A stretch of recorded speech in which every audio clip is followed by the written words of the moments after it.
गंगा के पावन तट पर बसा हुआ आधुनिक पटना मगध साम्राज्य की राजधानी पाटलिपुत्र था। इस जीवंत नगर को प्रकृति के द्वारा दिए गए वन वृक्ष, पेड़ पौधे, फूल और फल का सौंदर्य हमेशा से प्रिय रहा है। इसी कारण इस नगर का नाम पाटली वृक्ष के नाम पर पाटलिपुत्र रखा गया।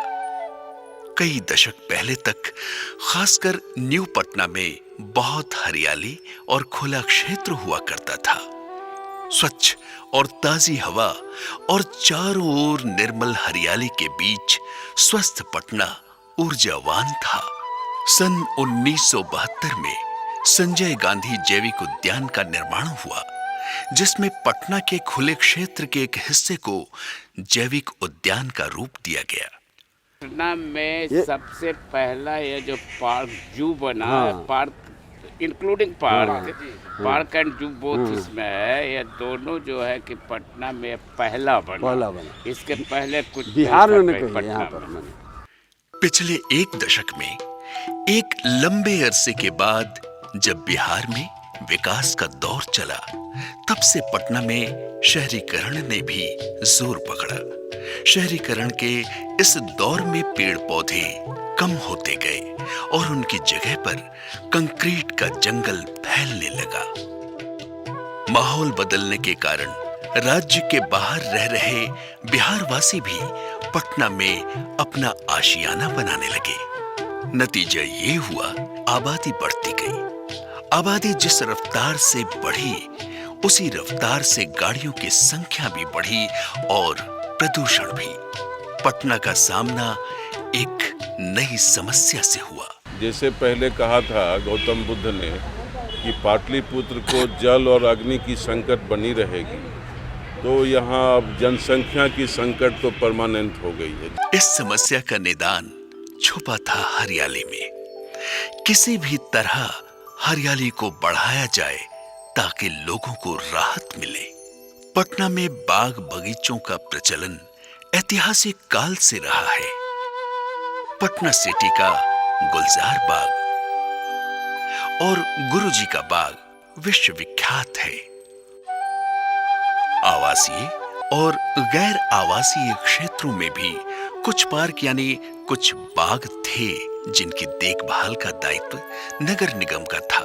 समय के साथ साथ इन पार्कों के रखरखाव में लगे लोग सेवानिवृत्त होते गए और नई बहाली नहीं होने से पार्कों के रखरखाव में कमी आती गई। धीरे धीरे इन पार्कों का अस्तित्व मिटने लगा। बाग बगीचे कुछ एक घरों की चार दीवारी के अंदर ही अपना अस्तित्व बचा पाए। जिन पार्कों से लोगों को स्वास्थ्य लाभ होता था, वहां मोहल्ले भर का कचरा जमा होने लगा, जो लोगों के बीमार हो जाने का कारण बन गया। पटनावासी परेशान थे। उन्हें सिर्फ इतना पता था कि घरों के अंदर सिमटे बाग बगीचों को पुनः पार्कों में लाना है, लेकिन कैसे, ये नहीं पता था उनको। इस दिशा में सरकार ने पहल की और पटना को बचाने के लिए सन 2005 में सरकार ने एक क्रांतिकारी निर्णय लिया। सभी पुराने पार्कों का जीर्णोद्धार करने का और जहां संभव हो वहां नया पार्क बनाने का। अपने इस निर्णय को साकार रूप देने के लिए सरकार ने सभी पार्कों को चिन्हित करके इन्हें सरकारी एवं गैर सरकारी विभागों और निगमों को इनके विकास और रखरखाव की जिम्मेदारी दे दी। संस्थाएं भले ही अलग अलग थीं, लेकिन सबका मकसद एक ही था, सरकार की सकारात्मक नीति को क्रियान्वित करने का। पटना के लगभग सभी पुराने पार्कों का जीर्णोद्धार हो चुका है। पार्कों के पुनरुत्थान से मोहल्ले साफ सुथरे हो गए, सौंदर्यीकरण भी हुआ, माहौल स्वच्छ और निर्मल हुआ, तो पूरा समाज स्वस्थ हुआ। तो अब इस चीज को कि आदमी का स्वास्थ्य ऐसे ही सिचुएशन में अच्छा से अच्छा हो सकता है, जहाँ वो आकर के स्वच्छंद विचरण करें, बैठें, बातें करें, एक्सरसाइज करें। इन पार्कों में बड़े बुजुर्गों और बच्चों के लिए सभी प्रकार की सुविधाएं उपलब्ध हैं। पार्क बहुत बड़ा है। इसमें हम लोग को सुबह सुबह वाला अच्छा ताज़ा हवा मिलती है। फिर घास पे जो सीट पड़ा होता है उस पर हम लोग चलते हैं तो आपका रश भी बढ़ता है। ये सब यहाँ पे बहुत सारी चीज़ें हम लोग को मिलती है। इससे हम लोग यहाँ पे प्रैक्टिस करते हैं। जहां हर एक पार्क का विकास एक खास विचार एवं उद्देश्य के आधार पर हुआ दिखता है, तो वहीं कुछ पार्कों के विकास का आधार उपयोगिता के रूप में दृष्टिगोचर होता है। कुछ पार्कों में ज्यादातर सुविधाएं बच्चों के बाल मानस के अनुरूप हैं, तो कुछ पार्कों में सभी उम्र के लोगों के लिए कुछ न कुछ उत्कृष्ट सुविधाएं उपलब्ध हैं।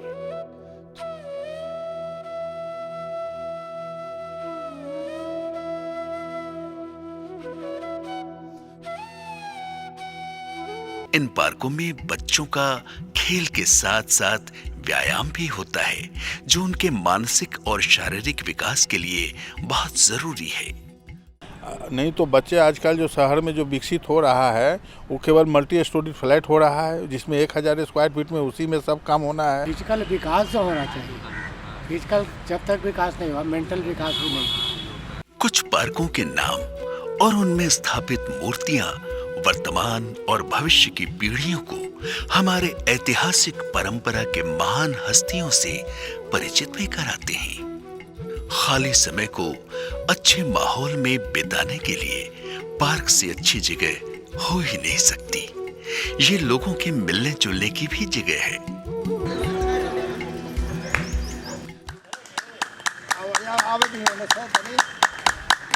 जी, हम लोग यहाँ के लोकल स्टूडेंट्स हैं, तो जब भी ब्रेक टाइम हम लोग का आता है तो यहाँ पे आ जाया करते हैं। और यहाँ पे हम लोग आके ग्रुप डिस्कशन करते हैं किसी टॉपिक पर और प्रेजेंटेशन पर टाइम स्पेंड होता है और स्टडीज वगैरह करते हैं। नए बनाए गए उद्यानों में राजधानी वाटिका को कुछ इस तरह सोचकर बनाया गया है कि पार्कों का बहुआयामी पहलू स्पष्ट रूप से सामने आए। एक समय में ये पूरा का पूरा नाला हुआ करता था। अगर इसके बगल से हम लोग गुजरते थे तो लगता था कि पूरा गंध दुर्गंध की अवस्था रहती थी। यहाँ का लैंडस्केप डिजाइन बिहार के सर्वधर्म समभाव की भावना को केंद्र में रखकर किया गया है। यहाँ का सौंदर्य और यहाँ की सजावट तो लोगों को बरबस बांधे रखती है।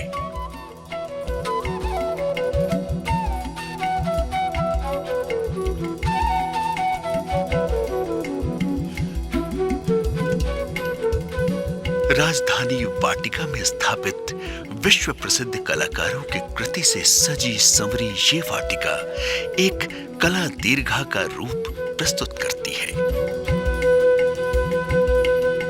यहाँ लगभग 3000 प्रजाति के पेड़ और पौधे इसे वनस्पति का संग्रहालय बनाते हैं। फव्वारे, तालाब और उसमें नौकायन की सुविधा, ये सारे मनोरम क्रीड़ा स्थल का स्वरूप प्रदान करते हैं। ये पूरी तरह से पर्यटक स्थल प्रतीत होता है। तो मैं फोटोग्राफी भी यहाँ पे मैं करता हूँ। फोटोग्राफी के लिए वाकई अच्छी बहुत ही सुंदर जगह है पटना में। लोग आजकल यहाँ पे मीटिंग प्लेस के रूप में इस जगह को यूज़ कर रहे हैं और हैंगआउट्स के लिए भी यंगस्टर हैंगआउट्स के लिए आते हैं यहाँ। बेसिकली यहाँ पे काफ़ी कॉर्पोरेट्स हैं, तो यहाँ रेस्टोरेंट और कैफ़े हाउस में काफ़ी रश होता है, इसीलिए लोग इस जगह को पसंद कर रहे हैं। ये एक ऐसा स्थल बन गया है जहाँ लोग खास मौक़ों पर अपने प्रियजनों के साथ आना पसंद करते हैं। ओवरऑल यहाँ पे नेचर बहुत अच्छा है। यहाँ पे पेड़ पौधे इतने सारे हैं तो फ्रेश मिलता है, तो वहाँ पे मुझे बहुत अच्छा लगता है। यहाँ पे जब भी आती हूँ बहुत रिलैक्स फील करती हूँ। वाटिका में सुबह के समय स्वास्थ्य लाभ के लिए सभी उम्र और वर्गों के लोग दूर दूर से आते हैं। इन जब पार्क होने से मैं रेगुलर 1 घंटा इस पार्क में आता हूँ और स्वास्थ्य के प्रति अपना जो है लाभ उठाता हूँ। कुछ लोग टहलते हैं तो कुछ दौड़ते हैं, कुछ योगाभ्यास करते हैं तो कुछ कसरत करते हुए दिख जाते हैं। पार्क इसलिए कि एक माहौल बनता है और भी लोग आते हैं, और घर के अंदर आपको वो एयर नहीं मिल सकता जो एयर आपको एक फील्ड में आके या फिर एक मैदान में आके मिलता है। जैसी जिनकी जरूरत वैसा उनका व्यायाम। ये छटा रोज सुबह पार्क में चारों ओर देखने को मिलती है, जो पटना वासियों के स्वस्थ जीवन की ओर उनके रुझान को दर्शाता है। बच्चों के लिए भी यहाँ बहुत कुछ है, या यूं कहें कि बच्चों के लिए तो यहाँ सब कुछ है।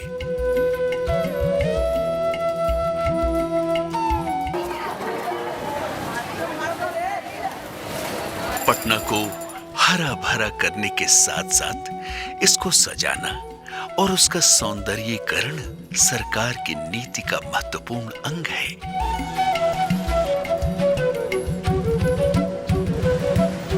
इसी क्रम में सरकार ने सड़क के किनारे पेड़ लगाने का निर्णय लिया, जिसकी जिम्मेवारी वन विभाग को सौंप दी गई। इससे सड़क सुंदर दिखेगी और सड़क किनारे हरियाली के साथ साफ सफाई भी रहेगी। इससे ट्रैफिक से उत्पन्न सभी प्रकार के प्रदूषण, चाहे वो वायु प्रदूषण हो या ध्वनि प्रदूषण, ये पौधे इसमें कमी लाते हैं। पटना के बेली रोड के दोनों किनारों और बीच में यानी डिवाइडर पर पेड़ लगाए जा चुके हैं। इसका एक एडवांटेज है कि पॉल्यूशन कम होता है ग्रीनरी से। दूसरा है कि it's soothing two eyes, locality अच्छी हो जाती है अगर ग्रीनरी है तो रहने में थोड़ा अच्छा लगता है। आने वाले कुछ ही वर्षों में जब ये पेड़ बड़े होंगे तो ये अपनी अपूर्व छटा बिखेरेंगे। इतना ही नहीं, राजभवन के क्षेत्र में सड़क के किनारे पेड़ पौधे लगाने से एक कदम आगे बढ़कर पैदल चलने के लिए 5 किलोमीटर का कच्चा रास्ता बनाया गया है। इस ट्रैक पर लोग स्वास्थ्य लाभ के लिए सुबह शाम पैदल चलते देखे जा सकते हैं। इसका असर पूरे समाज के स्वास्थ्य पर पड़ रहा है। पूरा समाज स्वस्थ हो रहा है। मैं आज करीब 5 सालों के बाद पटना आया हूँ। वैसे पटना में ही मेरी पढ़ाई लिखाई हुई थी, लेकिन बहुत दिनों के बाद आने के बाद आज मुझे इतना बड़ा बदलाव नज़र आ रहा है इस एरिया में। ये देख करके मन बिल्कुल गदगद हो गया। और ख़ास करके इस लोकेलिटी में जो केवल VIPs रहते हैं, उनके चारों तरफ पहले केवल गंदगी का अंबार था। वहाँ इतना बढ़िया पार्क लग गया, इतना बढ़िया घूमने का हम लोग को सुविधा हो गया है। अब घूमने के लिए अल्टरनेटिव बहुत हो गया, बोटेनिकल गार्डन हो गया, इको पार्क हो गया, ये सब फ्लैंक्स बन गया है। अब हम लोग को कोशिश करना है जो उसको अच्छा से रखें, मेंटेन करके रखें। सरकार के क्रांतिकारी निर्णय की लहर पार्कों सड़कों से होते हुए संस्थाओं के कैंपस तक पहुंच गई है। किसी भी संस्था का कैंपस अपनी इमारत मात्र से परिभाषित नहीं होता है। उसके प्रांगण में लगाए गए पेड़ पौधों की वाटिका, उसकी साज सजावट और वाटिका में लगे पौधों के साथ उसमें बसने वाले छोटे छोटे पशु पक्षी, ये सब मिलकर किसी भी कैंपस को परिभाषित करते हैं। जैसे बुद्धा स्मृति भवन का वेणुवन यानी बांस के पौधे, गांधी संग्रहालय के वाटिका में रखे गांधी जी का चश्मा, मीठापुर का सेंट्रल लॉ यूनिवर्सिटी का कैंपस इसका अपवाद नहीं है। किसी भी संस्था का वाटिका संस्था के बारे में बताते हुए ऐसा माहौल बनाती है जो वहां के लोगों में संस्था को लक्ष्य तक पहुंचाने की ऊर्जा निरंतर संचारित करती है। It's a very healthy environment. Yeah, exactly. It's refreshing all the time.